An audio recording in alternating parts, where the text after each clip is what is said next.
नमस्कार। केरल के कोच्चि में अमीर बनने के लिए जिस प्रकार से एक परिवार ने 2 महिलाओं की बलि दी है, ये काफी चिंता का विषय है। केरल किस प्रकार से एक तस्वीर पेश कर रहा है बर्बर और एक मध्ययुगीन समाज का। 21वीं सदी में मित्रों, इस प्रकार की यदि घटनाएं हो रही हैं तो वो किसी भी राज्य के लिए, किसी भी राष्ट्र के लिए एक धब्बा है।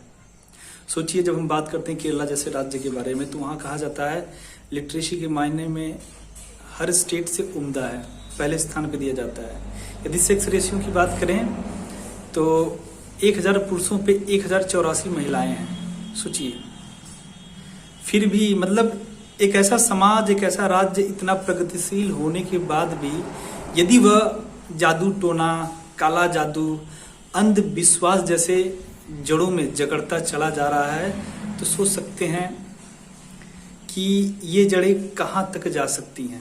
अभी कुछ दिन पहले आपने देखा होगा कि 2018 में दिल्ली के अंदर ही एक ही परिवार के 11 सदस्य मतलब फांसी के फंदे पे लटक गए।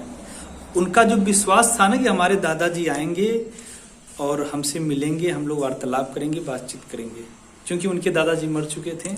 उनका जो बेटा था बहुत ही धार्मिक था, या फिर किस प्रवृत्ति के कहें समझ में नहीं आ रहा है। तो ऐसी घटनाएं जो है इस समय कहें तो भारत के प्रत्येक राज्य, प्रत्येक गांव में चल रहा है। पर यदि देखा जाए, जो पैराग्राफ, जो एक रिपोर्ट निकलकर सामने आई है कि कोच्चि शहर बुरी तरह से इससे पीड़ित होता चला जा रहा है। मतलब अमूमन हर हफ्ते ऐसी घटनाएं देखने को मिलती हैं।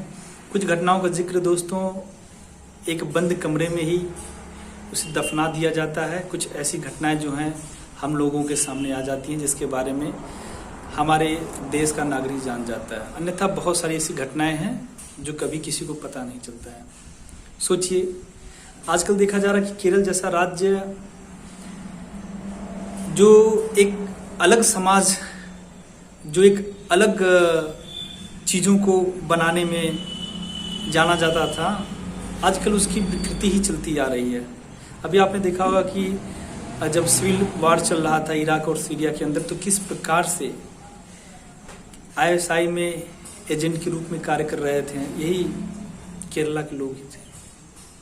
सोचिए, ऐसे किस प्रकार से आप कहेंगे भैया केरला बहुत आगे राज्य है। ऐसी पढ़ाई का क्या मतलब है?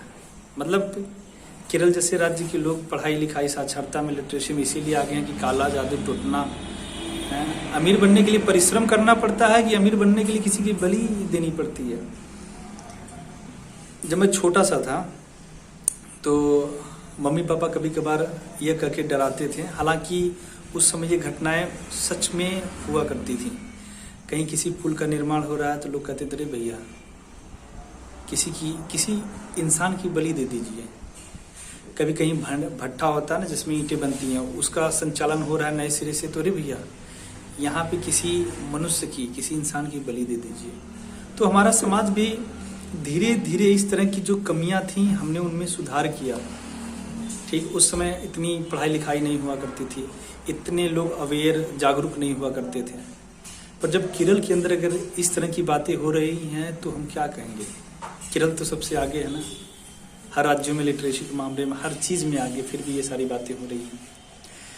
तो सोचिए, एक ऐसा धर्मगुरु बना जिनका नाम रशीद उर्फ मोहम्मद जैस था, जिसके कहने पर फला परिवार ने 2 महिलाओं को मतलब 4-5 महीने के अंदर पहली बार बलि दिया महिला का, तो शायद अमीर नहीं बना होगा।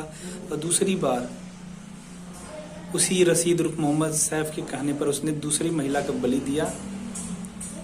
और उसके बाद ये है हमारे 21वीं सदी का केरल, जो अमीर बनने के लिए ऐसे टोटका टोना, अंधविश्वास में विश्वास रखता है। तो आज के लिए इतना ही। नमस्कार।